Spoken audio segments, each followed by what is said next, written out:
10 साल की उम्र में पहली हत्या करी थी। एक बच्चे को मारा इसने, और बच्चे को मार के अपना खुद का भी बचपन मार दिया, क्योंकि ये इसका पहला मर्डर था। बच्चों के लिए मारपीट करना आम बात है, रेयर नहीं है। बड़ी अमेजिंग कहानी है चार्ल्स की, कैसे चार्ल्स शोबराज बना है। ये समझो कि कैसे चाइल्डहुड बड़ा होता है, समझो कैसे बच्चे का बचपन बड़ा होता है। हमसे भी जाने अनजाने में कई गलतियां हो जाती है जब हम बच्चे को वो जो लव, इमोशनल केयर, अफेक्शन है नहीं देते तो। एक आदमी खून कैसे कर सकता है ये समझना मुश्किल है, पर एक बच्चा खून करेगा ये समझना असंभव है। ये बहुत रेयर है। बच्चा मारपीट कर सकता है, जान से नहीं मार सकता है।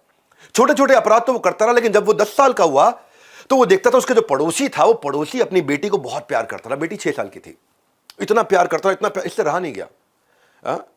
इससे बिल्कुल नहीं रहा गया।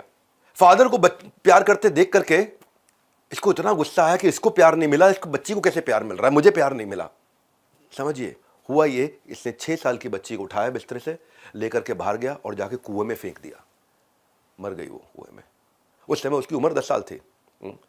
वो पावरफुल फील करना चाहता था। पकड़ा गया, किसी ने देख लिया उसको ले गए उठा करके। बाद में उसे जब कोर्ट में लेके गए तो 10 साल का था, मुकदमा तो बनता नहीं था, लेकिन बाल सुधार गृह में उसको रख दिया। और काउंसलर ने बोला कि चार्ल्स ने ये सब कुछ खुद को रोमांचित करने के लिए किया है। ये जेलसी थी उसके मन में, और घृणा इंसान से क्या क्या करवा सकती है आप समझ सकते हैं। हाँ, जब पहली बार चार्ल्स ने बच्चे को जान से मारा था ना, तो उसने एक जान नहीं ली थी, 2 बच्चों की जान नहीं ली। एक हत्या नहीं मानी जाएगी, वो 2 हत्याएं मानी जाएंगी। एक जो उसके अंदर का अपना बच्चा था, उसने उसकी भी हत्या कर दी, और उस बच्चे की तो करी थी। सो बचपन में जब शोभराज ने अपने पिता का उसको प्यार नहीं मिला ना, अब वो प्यार करने वालों को अपना दुश्मन समझने लग गया। इसलिए जिस पिता ने बचपन में मारा ना, आगे चल के दूसरी कहानी में आप सुनोगे, उस पिता की गर्लफ्रेंड का इसने दूसरा मर्डर किया। क्या मतलब हुआ? जो स्टेप फादर थे इसके, जब ये 16 साल का हुआ तो स्टेप फादर इसके एक गर्लफ्रेंड को अपने घर ले आए। तो अपनी माँ को और रोते हुए देख के उसको और गुस्सा आता था। पर 16 साल की उम्र तक आते आते अब ये इसका यौवन बिल्ड हो चुका था, इसकी हाइट आ चुकी थी, स्मार्ट लगने लगा था, हैंडसम मैन।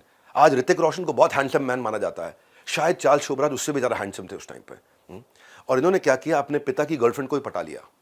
अपने पिता की गर्लफ्रेंड जिसपे इन्हें बहुत गुस्सा था, ये था इनका चार्म। लेडी किलर बोलते थे इनको, बिकिनी किलर क्यों बोलते थे अभी बताऊंगा आपको मैं। उसको पटा लिया और उसके साथ में थोड़ा और मेल मिलाप बढ़ाया, उसके साथ खूब दोस्ती बढ़ाई, और एक दिन उसको जंगल की तरफ ले गया अकेले। पहले जंगल की तरफ ले जा करके कुकर्म तो ये करता ही था, पहले शुरुआत इसकी कुकर्म से होती थी। और वो करने के बाद इसने वो रिलेशनशिप एस्टैब्लिश करने के बाद जब उसके साथ में उसका खत्म होते उसका गला पकड़ा और गला पूरा दबा दिया, जब तक उसकी सांस नहीं आनी बंद हो गई। तड़प तड़प के जब वो हिलना बंद हो गई तब उसका गला छोड़ा इन्होंने। और उसके बाद पत्थर मारे सर पे, चट्टाने पत्थर मोटे मोटे मार मार के उसका सर फाड़ दिया, और फिर बॉडी को पेड़ से लटका दिया। अब पकड़ा गया। ट्रायल के समय में चार्ल्स ने कहा कि इन गुनाहों की सारी वजह मेरा पिता है, मेरा बाप है, एब्यूजिव फैमिली। चार्ल्स के चार्म और इस तरह के इमोशनल कमेंट को देख करके कोर्ट ने बोला भाई इसको साइकोलॉजिस्ट की ज़रूरत है। 2 साल के लिए उसको हाउस अरेस्ट में रख दिया, जेल नहीं डाला, हाउस अरेस्ट में रख दिया, एफिडेविट लिखवा लिया और उसको काउंसलिंग देने लगी। और आगे चलो देखो, जो काउंसलर इसको काउंसलिंग करती थी उसको भी इससे प्यार हो गया। बचपन इसने गुजारना था खेल में, लेकिन सारी ज़िंदगी गुजारी इसने जेल में। क्यों? चार्ल्स के गुस्से की कीमत जो थी ना, उसके गुस्से की कीमत बहुत ज़्यादा थी, किसी की जान की कोई कीमत नहीं है उसके आगे। सैडिस्ट मेंटालिटी, ये था मेरा दूसरा अध्याय, कि दूसरे के दुख से खुद को आनंद मिलना, वो होता है सैडिस्ट।